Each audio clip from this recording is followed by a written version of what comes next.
Welcome to gospel sandbox public speaking readiness programme. ఈరోజు మనం the communication readiness భాగంలో ఉన్నటువంటి డిఫరెంట్ బైబిల్స్ మనం ఇప్పటివరకు చాలా చూసాం కదా.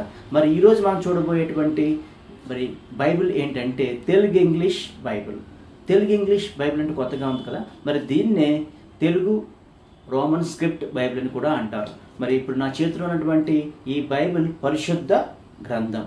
మరి ఇది తెలుగునే ఇంగ్లీష్గా అంటే దీన్ని ఏమంటారంటే ట్రాన్స్లిటరేషన్ అంటారు. అంటే తెలుగులో లిప్యంతరీకరణ.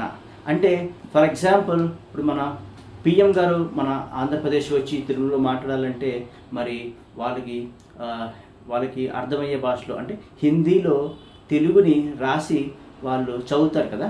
సో అలాగన్నమాట. సో మరి చాలామంది ఈ రోజుల్లో యూత్ ఎస్పెషల్లీ కొత్తగా చదువుకుంటున్నటువంటి వారు చిన్నపిల్లలు కానీ చాలామందికి తెలుగు అనేది మరి చదవడం చాలా వరకు కష్టంగానే ఉంటుంది. మరి అటువంటి వాళ్ళు ఏం చేస్తారండి, వాళ్ళు తెలుగునే ఇంగ్లీష్లో రాసుకుని చదువుతారనమాట. అంటే చదివేది తెలుగు కానీ ఇంగ్లీష్లో ఉంటుంది అనమాట. దాని యొక్క లిటరేచర్ ఎలా ఉంటుందంటే ఇంగ్లీష్లో ఉంటుంది.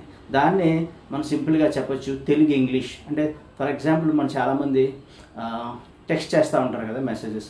సో ఫోన్లో టెక్స్ట్ చేస్తున్నప్పుడు చాలామంది ఏం టైప్ చేస్తారండి, సో ఇంగ్లీష్ ఉపయోగించి తెలుగులా వాళ్ళు ఉపయోగిస్తారు కదా.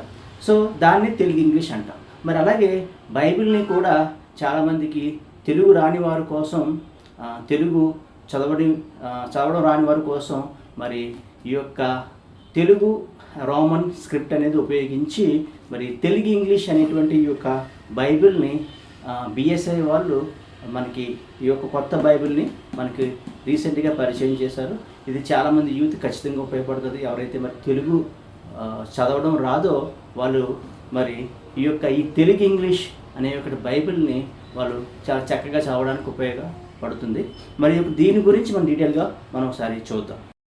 ఓకే అండి, ఇది పరిశుద్ధ గ్రంథం తెలుగు ఇంగ్లీష్ బైబిల్. ఇది బిఎస్ఏ వాళ్ళ నుంచి ప్రింట్ చేయబడ్డది. ఒకసారి ఓపెన్ చేస్తే కనుక పరిశుద్ధ గ్రంథం మరి బైబిల్ సొసైటీ ఆఫ్ ఇండియా నుంచి ఇది ప్రింట్ చేయబడ్డది. మరి మీరు ఇక్కడ జాగ్రత్తగా చదివితే కనుక ఇందు పాత నిబంధన గ్రంథము కొత్త నిబంధన గ్రంథము ఇముడి ఉన్నవి.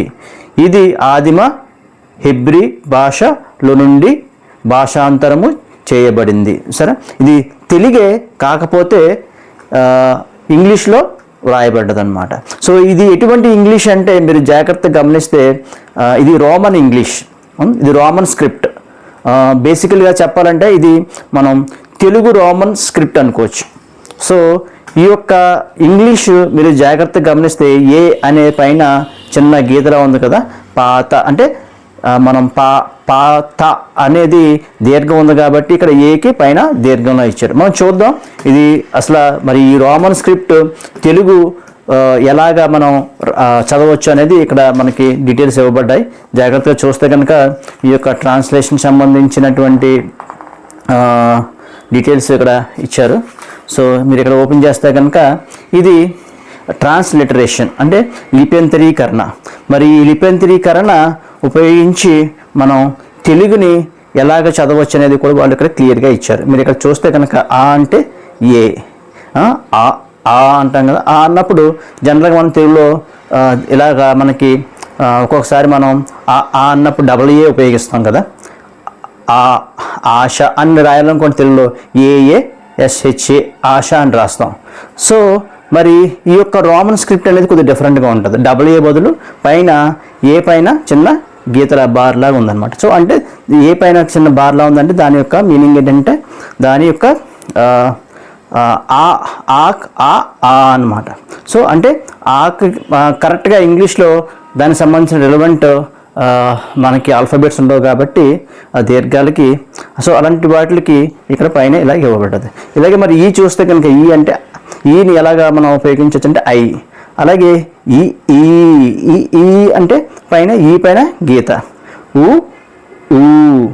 చూస్తే కనుక ఊ అంటే యు ఉపయోగిస్తాం. మరి ఊ అంటే యు పైన గీత అన్నమాట. సో ఇది సింపుల్గా చూస్తే కనుక రోమన్ తెలుగు స్క్రిప్ట్. సో జనరల్గా మనం చిన్నప్పుడు మనం రోమన్ నెంబర్స్ మనం చదువుకున్నాం కదా. సో రోమన్ నెంబర్స్ కొద్దిగా మనకి కొద్దిగా డిఫరెంట్గా ఉంటాయి కదా నార్మల్ నెంబర్స్గా. అలాగే మరి ఇక్కడ ఉన్నటువంటి ఈ తెలుగు మరి ఇంగ్లీష్ని మనం కొన్ని దీర్ఘాలు, ఒత్తులు అలాగన్నీ ఉంటాయి కదా, మరి వాటిని ఇండికేట్ చేయడం కోసం ఈ యొక్క రోమన్ తెలుగు స్క్రిప్ట్ అనేది ఉపయోగించడం జరిగింది. మరి దీన్ని ట్రాన్స్లిటరేషన్ అంటారు, అంటే లిప్యంతరీకరణ. సో మరి సార్ మనం బైబిల్ ఓపెన్ చేస్తే కనుక మీరు ఇక్కడ జాగ్రత్తగా చదవండి. పాత నిబంధన గ్రంథములోని పుస్తకముల నామకరణము అధ్యాయముల వెరసి అని ఉంది. సో అంటే మనం ఇక్కడ జాగ్రత్తగా గమనిస్తే పాత అంటే పాత అనే మామూలు పా కాకుండా పాకి దీర్ఘం ఇస్తాం కదా, పా అందుకని ఇక్కడ పాత ఏకి పైన హైఫన్ ఉంటుంది అనమాట. సో ఇలాగా దీన్ని మరి పాత నిబంధన గ్రంథం అని ఇలాగా. అలాగే మరి ఇక్కడ చూస్తే కనుక పుస్తకములు మరి ఆది కాండము అంటే రెండవ ఉపయోగిస్తాం కాబట్టి పైన ఏ పైన చిన్న బారు. అలాగే కాండములో కాకి రెండో కా ఉంటుంది కాబట్టి కేఏ పైన చిన్న గీత. సో కాండము. ఇలాగ మనం తెలుగు అనేది మనం ఈజీగా చదవచ్చు అనమాట. ఎవరైతే తెలుగు చదవడం రాదో మరి అటువంటి వాళ్ళకి ఎస్పెషల్లీ యూత్ ఈజీగా ఇలాగా తెలుగుని మరి ఇంగ్లీష్, ఈ యొక్క రోమన్ ఇంగ్లీష్, తెలుగు ఇంగ్లీష్, ఈ యొక్క రోమన్ తెలుగు ఇంగ్లీష్ స్క్రిప్ట్ని ఉపయోగించి మనం ఈజీగా మనం బైబిల్ చదవచ్చు. సో ఇలా మనం చూస్తే కనుక ఇది పాత నిబంధన గ్రంథము.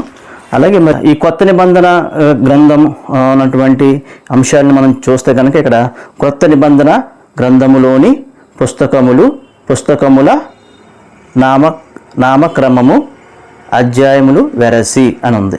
సో మీరు ఇక్కడ జాగ్రత్తగా గమనిస్తే మత్తయి సువార్త. సో వా దీర్ఘం ఉంటుంది కాబట్టి పైన ఏ పైన దీర్ఘం అలా. సో ఇలాగ మరి చూస్తే మార్కు సువార్త, లూకా సువార్త. సో ఇలాగ ఇది మరి తెలుగు ఇంగ్లీష్ అనే బైబిల్ మనం చూస్తే కనుక ఇటువంటి తెలుగు మనం ఇంగ్లీష్ ఉపయోగించి మనం ఈజీగా చదవచ్చు. సో ఈ యొక్క ఆది కాండం చూస్తే కనుక ఆది అందు భూమాకాశములను సృజించెను, భూమి నిరాకారముగాను శూన్యముగాను ఉండెను కదా. సో ఇది ఇలాగ మనం ఈ యొక్క తెలుగు ఇంగ్లీష్ అనేది ఉపయోగించుకుని మనం బైబిల్ మనం ఈజీగా ఎవరైతే మరి తెలుగు చదవడం రాదో వాళ్ళ కోసం మరి ఇంగ్లీష్ ఉపయోగించి మనం బైబిల్ మనం ఈజీగా చదువుకోవడానికి మరి ఈ యొక్క బిఎస్ఐ వాళ్ళు దీన్ని మనం ఈజీగా చదవడం కోసం చాలా కష్టపడి ఈ యొక్క తెలుగు ఇంగ్లీష్ని రాయడం జరిగింది. సో ఖచ్చితంగా మరి ఈ బైబిల్ని మరి ఎస్పెషల్లీ యూత్ ఉపయోగించుకొని మరి బైబిల్ చదువుతారని ఆశిస్తున్నాను. Thank you so much.